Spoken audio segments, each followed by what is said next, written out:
আমরা দেখতাম একটা বেহায়া প্রধানমন্ত্রী তার পিয়ন 400 কোটি টাকার মালিক হয়েছে, এটা হাসতে হাসতে জাতির সামনে বলছে। বোন চোর দেখে উনি কিছু করতে পারে না। আওয়ামী লীগের নেত্রী আমাদের বলতো, আপনাদের বলতো না, শুনেন নাই কখনো? বোন করে, আসলে উনি করে না। চোর প্রধানমন্ত্রী, যার পুরা পরিবার ছিল চোর, সে সারা দেশে বলে বেড়াতো এতিমের টাকা নাকি খালেদা জিয়া আত্মসাৎ করেছে। প্রধানমন্ত্রী, তৎকালীন প্রধানমন্ত্রী সাংবাদিক সম্মেলন তাদেরকে দেখেছেন, তারা আমাকে নিয়ে খুব হাসাহাসি করতো। 20 বছর 25 বছর পর আমার পোশাক নিয়ে, আমার গরিব চেহারা নিয়ে, আমার ভাঙাচোরা গাড়ি নিয়ে। আমার মনে আছে আমার একজন বলতো প্রায়, নজরুল ভাই আপনি এত বোকা, এত বোকা, মানে সবাই এত বড় লোক হয়ে গেছে, বাড়িধারা গুলশানে বাড়ি আছে, চকচকে গাড়ি আছে, আমার এই মলিন দশা দেখে তাদের মায়া লাগতো, মায়া লেগে কথাটা বলতো আর কি। আল্লাহর কাছে হাজার শুকর, এখনো সেই দরিদ্র চেহারাই আছে। উপদেষ্টার পদ থেকে যখন ফিরে যাব দেখবেন আমার সেই পুরনো গাড়িটাই আছে, আর সাধারণ পোশাক আশাকে আছে। আল্লাহর কাছে হাজার শুকর, কোনো সমস্যা নাই, খুবই ভালো আছি। কিন্তু আমার কাছে দুঃখ লাগতো, এখনো লাগে। আমি দেখতাম আমার সাথে যারা বড় হয়েছে, ছাত্র জীবনে যাদের দেখেছি, ইউনিভার্সিটি লাইফে যাদের দেখেছি, সাংবাদিকতা জীবনে যাদের দেখেছি, শিল্প সাহিত্য জগতে যাদের দেখেছি, তারা যে এরকম অকথ্য বড়লোক হয়েছে, সেটা কোনো কারণ ছিল না বড়লোক হওয়ার। কিন্তু এটা নিয়ে তাদের মধ্যে কোনো অনুশোচনা ছিল না, কোনো রকম দুঃখবোধ, অনুশোচনা, লজ্জা ছিল না।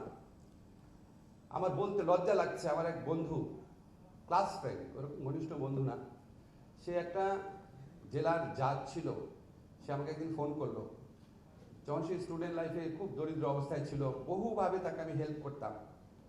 50-100 টাকা ধার নিত, জীবনে কোনোদিন ফেরত দিত না, জানতো ফেরত দেওয়ার দরকার নাই। সে আমাকে গর্ব করে বলতেছে এরকম, সে গুলশানে বাড়ি কিনছে, বাড়ি উদ্বোধন করবে, আমি যেন আসি। তা আমরা, তুই কত টাকা বেতন পাচ্ছি, বাইরে গুলশানে বাড়ি কিনলি কিভাবে? তারপর সে খুবই বিরক্ত হয়ে ফোন টোন রেখে দিল। এগুলি কিন্তু খারাপ ঘটনা বলছি, আমার বহু বন্ধু আছে অসাধারণ সৎ জীবনযাপন করেছে। কিন্তু আমি বললাম যে সে যে আমাকে গর্ব করে কথাটা বলছে, কোনো লজ্জা নাই, আনন্দের সাথে বলছে, এগুলি কি ইন্ডিকেট করতো? আমাকে নিয়ে যে সাংবাদিকরা যারা আপনার অকথ্য বড়লোক পরে হয়েছে, তারা যে হাসাহাসি করতো আমার ভাঙাচোরা গাড়ি দেখে, কেন করতো? কারণ এই যে আমাদের ইফতেখার বললো, দুর্নীতি এই সমাজে একসেপ্টেড নর্মে পরিণত হয়েছিল।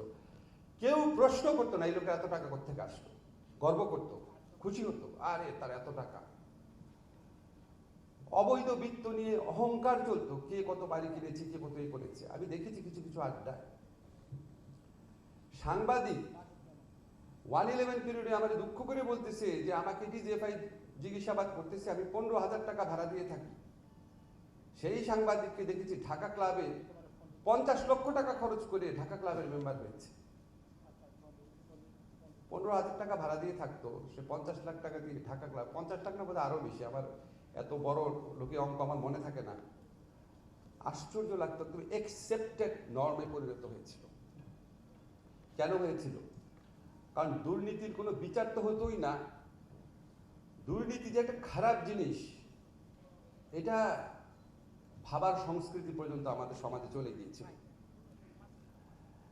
এবং আমরা দেখতাম আপনার যে মানে অনেক হিস্টোরিক্যালি অনেক কিছু বলা যায়। 1957 সনে আপনার প্রথম দুর্নীতি দমন ব্যুরো হয়েছে, 2004 সনে দুদক হয়েছে, বারবার সংস্কার হয়েছে, বারবার এটাকে আরো ক্ষমতায়িত করা, আরো ইন্ডিপেন্ডেন্ট করার কথা হয়েছে। অনেক মানে কনসালটেন্সি, আমি দুদকের কনসালটেন্ট, আমি নিজেও ছিলাম 111 পিরিয়ডে, কিভাবে এটাকে আরো ক্ষমতায়িত করা যায়, সব কিছু হয়েছে।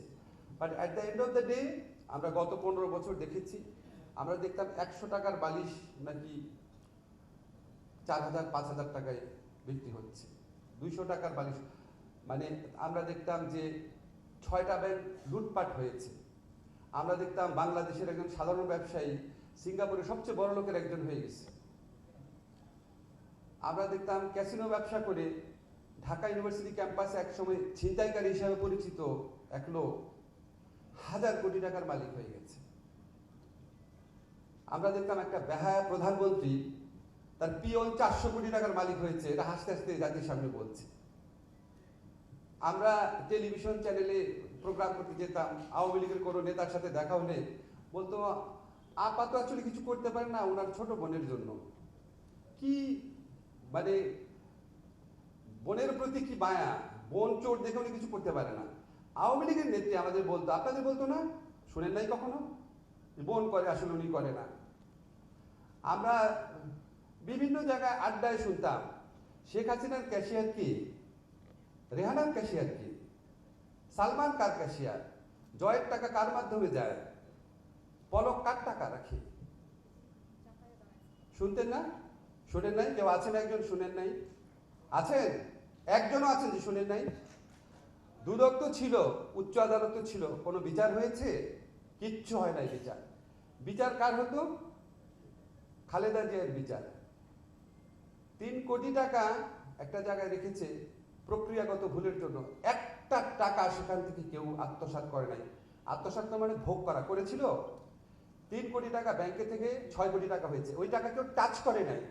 সেই জন্য 3 বারের সাবেক প্রধানমন্ত্রীকে 10 বছরের জেল দিয়ে দিয়েছে এই দেশের দুদক বিচার বিভাগ মিলে। আর সেই চোর প্রধানমন্ত্রী, যার পুরা পরিবার ছিল চোর, সে সারা দেশে বলে বেড়াত এতিমের টাকা নাকি খালেদা জিয়া আত্মসাৎ করেছে। এই চোরের মুখের সামনে কেউ কোনো কথা বলতে পারতো না। দুদক তার দাসে পরিণত হয়েছিল, বিচার বিভাগ তার দাসে পরিণত হয়েছিল। তো একটা দেশে এরকম একটা পরিস্থিতিতে আপনারা অনেকে কাজ করতে পারেন নাই, অনেক এক্সকিউজ দিতে পারেন, তারপরেও কেউ কেউ কাজ করার চেষ্টা করেছেন। এখন তো সেই পরিবেশ নাই। এখন কি আপনাদেরকে কেউ বলে যে এই চোরের বিরুদ্ধে কেউ মামলা করো না? কেউ আপনাদের তদবির করেছে কোনোদিন? কোনো উপদেষ্টার থেকে ফোন পেয়েছেন? কেউ বলেছে আপনাদের? কেউ তো আপনাদের উপর কোনো রকম হস্তক্ষেপ করছে না। এখন সেগুলি বিচার করেন, তদন্ত করেন, প্রমাণ করেন যে আপনারা আসলে ভালো পরিবেশ পেলে ভালো কাজ করতে পারেন। আমাদের এই দুদকে যারা কমিশনার ছিলেন, পদত্যাগ করার আগে প্রায় শতাধিক মন্ত্রী, ব্যবসায়ী গত আমলে চুরি করে হাজার হাজার কোটি টাকার মালিক যারা হয়েছে, তাদের বিরুদ্ধে তদন্তের অ্যাপ্রুভালটা দিয়ে গেছেন। এখন তদন্ত করেন। এখন তদন্ত করার ক্ষেত্রে কোনো সমস্যা আছে? করে আপনারা দেখান যে আপনাদের হৃদয়ও ওইরকম ওদের দ্বারা পলিউটেড হয় নাই, ভালো পরিবেশ পেলে আপনারা কাজ করতে পারেন, এটা দেখান। এটাই হচ্ছে সবচেয়ে বড় আপনাদের কাছে আমাদের আকাঙ্ক্ষা, সারা দেশের আকাঙ্ক্ষা।